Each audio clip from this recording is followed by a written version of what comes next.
You are about to discover that the most powerful cooling technology in human history has been hiding in a bucket, a handful of wet clay, and a tower of ancient stone. And by the end of this video, you will know exactly how to build every single one of them yourself for almost nothing, including a few techniques so obscure that most engineers today have never even heard of them. Right now, across the world, electricity demand, driven by air conditioning, is surging at a pace that power grids were never designed to handle.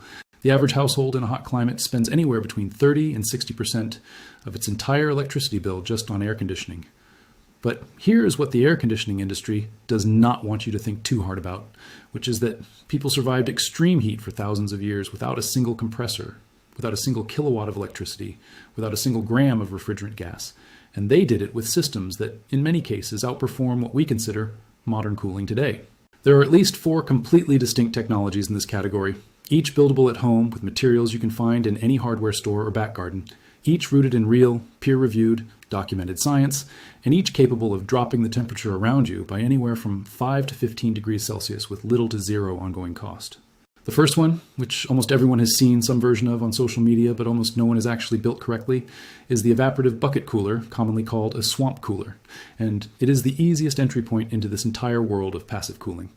A swamp cooler, also known as an evaporative cooler, works on the principle of evaporative cooling, and it uses the evaporation of water to cool air.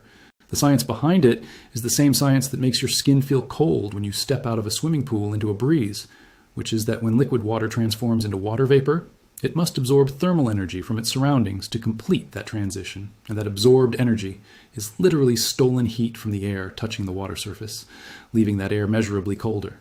When air moves over or through water-saturated pads, the water evaporates, absorbing heat from the air, and this process cools the air, which is then circulated in the room or space, making it an efficient way to lower temperatures using only water and a fan.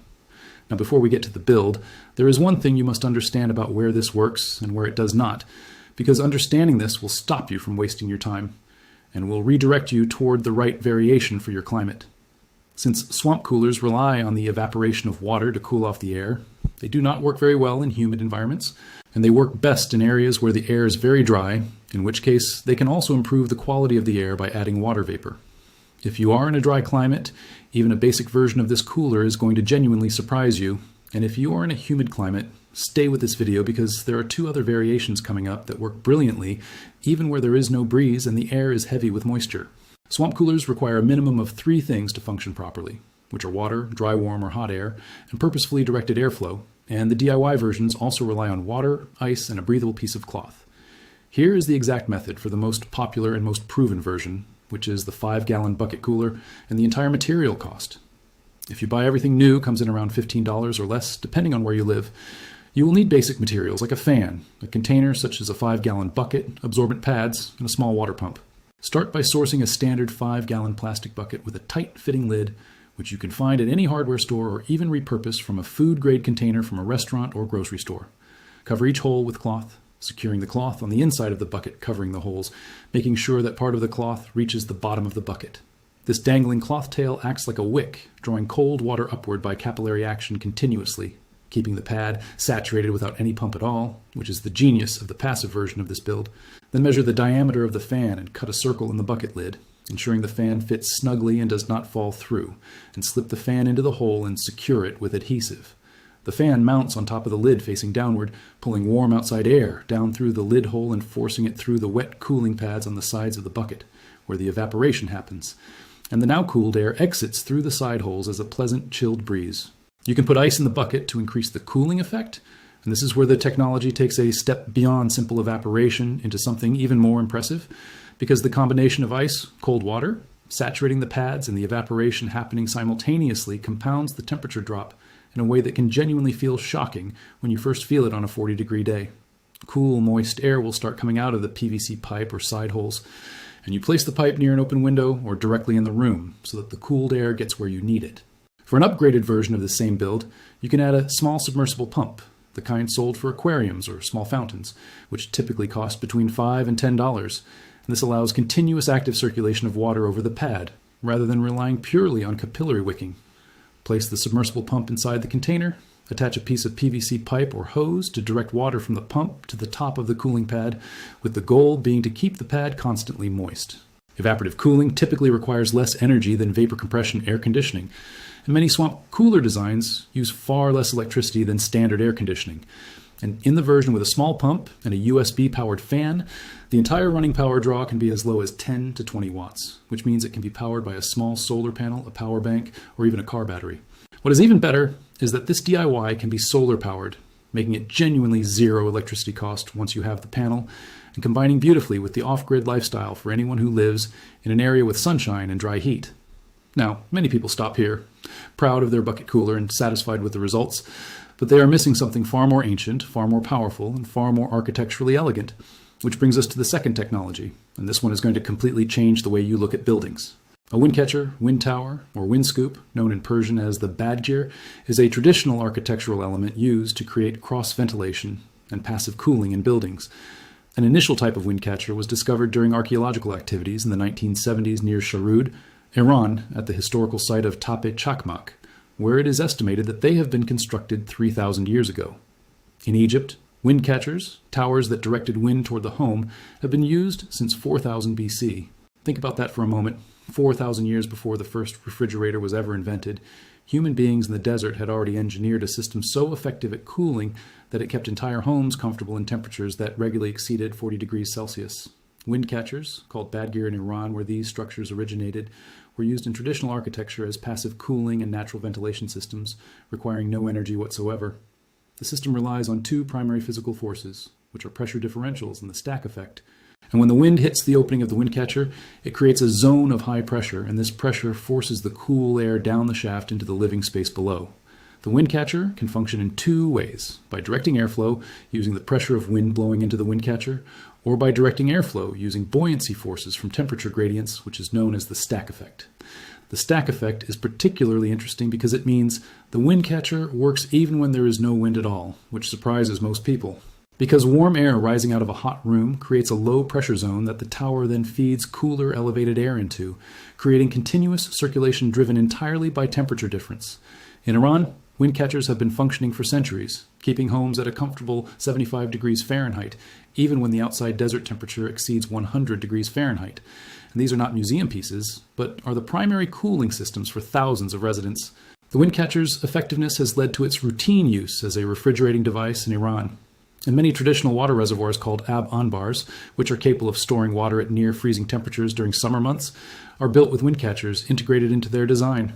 Research using computational fluid dynamics simulation has shown that using an evaporative cooling system combined with a windcatcher can reduce the cooling load by 73% in the hot seasons. 73%, not 5%, not 15%, but nearly 3/4 of your entire cooling energy burden eliminated through a tower of correctly oriented openings and a water feature at its base. Now here's where it gets relevant for you personally, regardless of whether you live in a house, a flat, or a small structure. Because modern adaptations of the windcatcher principle can be built at a DIY scale and applied to individual rooms. You can start small by experimenting with window-mounted scoops or temporary windcatchers on outbuildings to feel the power of a natural pressure differential before committing to a larger installation. The simplest DIY windcatcher concept involves a rigid duct or even a cardboard tube mounted vertically at a window or through a roof space, angled to face the prevailing wind, and attached to an interior diffuser that distributes the incoming air across the room below. Windcatchers come in various designs depending on whether local prevailing winds are unidirectional, bidirectional, or multidirectional, on how they change with altitude, on the daily temperature cycle, on humidity, and on how much dust needs to be removed. For a basic functional version, you mount a box-shaped duct, which can be made from plywood, plastic sheeting, or even galvanized metal from a hardware store, above your roofline on the windward side of your home, angled downward into your ceiling space with a vent or grill opening into the room below. For enhanced cooling, the towers often integrate with ab-anbars, which are vaulted cold water cisterns, so that the air passes over the water, cools down, and then flows into the house, providing both cooling and much-needed humidity, which is the exact evaporative combination that makes the system so powerful. You can replicate this integration at a domestic scale by placing a trough of water, wet towels, or even a series of terracotta pots filled with water directly in the path of the descending air inside the duct before it enters the room, achieving the same thermodynamic effect. The evaporative cooling system provides more thermal comfort by making the entered airflow cool and humid, and evaporative cooling systems could be integrated with windcatchers by using various techniques such as wetted surfaces and wetted columns, wetted pads and blades, water spray, and shower cooling systems. A modern example of a windcatcher system at Zion National Park Visitor Center in Utah, on an observed summer day that reached a low humidity 39 degrees Celsius outside, kept the inside of the center at 23 degrees Celsius with higher, more comfortable humidity levels. That is a 16 degrees Celsius drop with no compressor, no refrigerant, and no running electricity costs, inside a public building that handles thousands of visitors, and it was achieved entirely with an architectural design rooted in technology that is 6,000 years old. Generally, the cost of construction for a windcatcher ventilated building is less than that of a similar building with conventional heating, ventilation, and air conditioning systems. Despite the name, windcatchers can also function without wind, and neglected by modern architects in the latter half of the 20th century. The early 21st century has seen them used again to increase ventilation and cut power demand for air conditioning. Now, there is a third technology in this space that is perhaps the most visually striking and the most recent in terms of modern engineering application, and it comes from an architect in India who won a United Nations award for it. And it involves terracotta, which is simply baked clay, and the physics of its natural porosity. This system generates evaporative cooling using little energy and zero ozone depleting or carbon-intensive refrigerants, and it is low-tech, sustainable, and inexpensive, thanks to the use of water falling through porous terracotta. The terracotta absorbs water and cools through evaporation, similar to how trees cool their surroundings through evapotranspiration, a process where the skin of the leaves and the soil around the tree witness loss of water through transpiration and evaporation, making us feel cooler around the tree.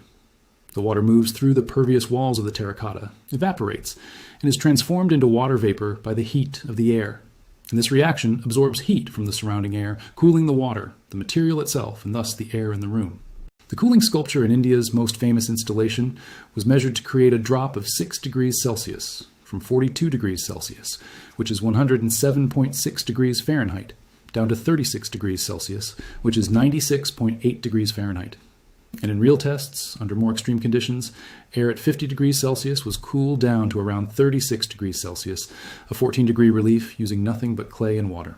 This humble-looking innovation has gained global praise, having won the United Nations Low Carbon Lifestyle Challenge, been featured in Architectural Digest, Wired, and Design Boom, and been adopted in industrial areas where it cuts heat and saves energy. The DIY version of this principle is genuinely simple and incredibly satisfying to build, and you can construct a basic terracotta evaporative wall panel with nothing more than unglazed terracotta flower pots or tiles, which are available at any garden center for almost nothing, some twine or wire to mount them, and a small gravity-fed water drip system above them.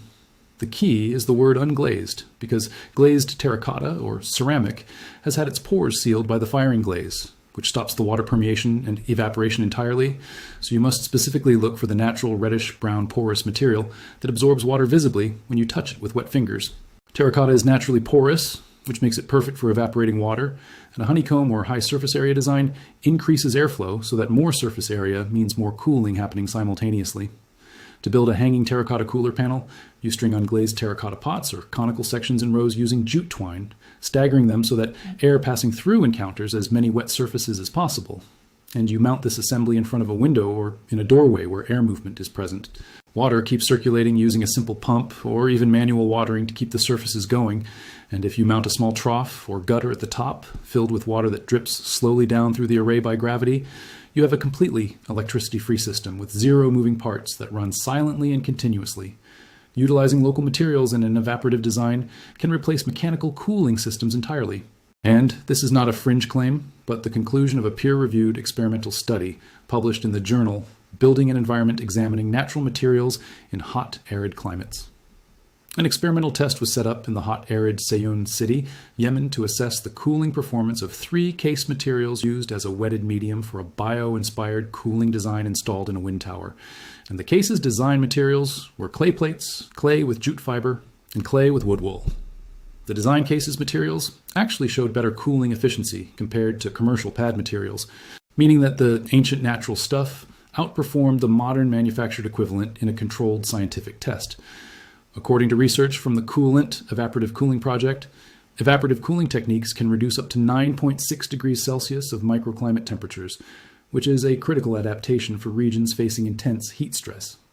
The terracotta system is eco-friendly with no harmful CFC gases or synthetic materials, energy-saving, as it uses just a fraction of the power needed for a normal air conditioner or none at all if watered manually. Affordable as it is, made from local clay with simple techniques, and accessible as it works, even in remote areas with no electricity. Now, there is one more technique in this lineup that is perhaps the most underrated of all four, partly because it does not look like a cooling system at all to the untrained eye, and partly because it works entirely through the physics of night and mass and the thermal behavior of dense materials, and it is called night flush cooling or thermal mass night purging.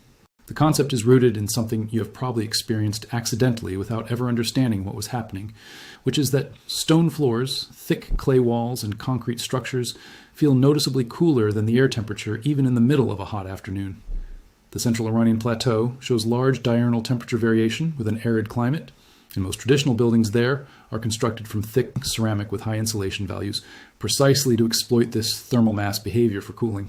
The strategy is to seal your home completely during the day, blocking all external heat gain with shutters, blinds, or shade cloth.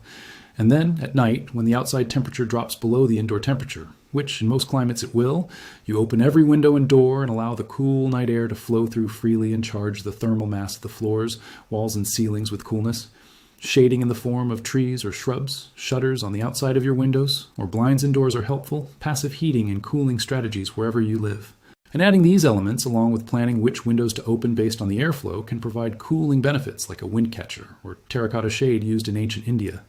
The more thermal mass your home has, meaning thick concrete, stone, brick, rammed earth, or even large ceramic water jugs, the more coolness it can store overnight and release slowly throughout the following day, effectively acting as a battery of cold that discharges as the sun climbs. Larger windows can draw in more heat, while creating cross ventilation with the positioning of doors and windows improves ventilation for more efficient cooling. And the principle of cross ventilation during night flush is that you want hot, stale air to exit through one side of the building, while cool, incoming air enters from the other side, which requires at least 2 openings on opposite sides of the space. In a single room with only one window, you can replicate cross ventilation by placing a fan at the window blowing air inward and positioning a gap under the door for air to exit. Or alternatively reversing that, so the fan exhausts hot air out and cool air is pulled in through gaps elsewhere. Painting your home's exterior in a light or reflective color is a simple change that can reduce the amount of heat the structure absorbs.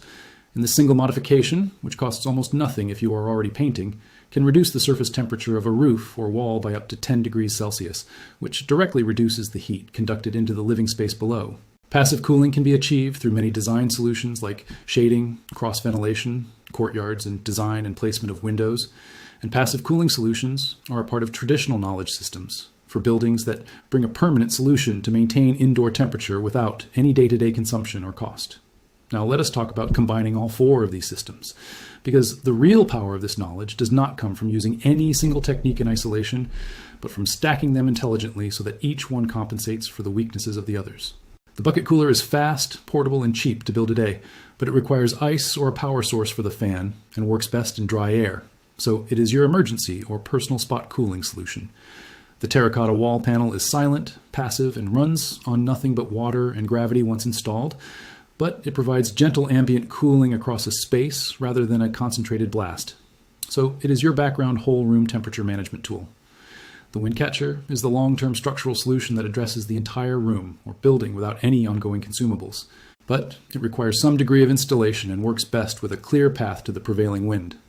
Night flush cooling is completely free, requires 0 materials, and works in virtually every climate on Earth, as long as there's a meaningful drop between daytime and nighttime temperatures, and it is your daily foundational strategy that all the other tools then enhance on top of. When you layer all 4 together in a single dwelling, what you get is a system that genuinely rivals the output of a conventional air conditioner. In terms of thermal comfort, at a fraction of the cost, with none of the environmental damage, and with no dependency on a grid that is increasingly struggling to cope. The physics have not changed in 6,000 years, the materials have not changed, the science has not changed, and the heat has most certainly not changed. But what has changed is that you now know exactly what to do about it.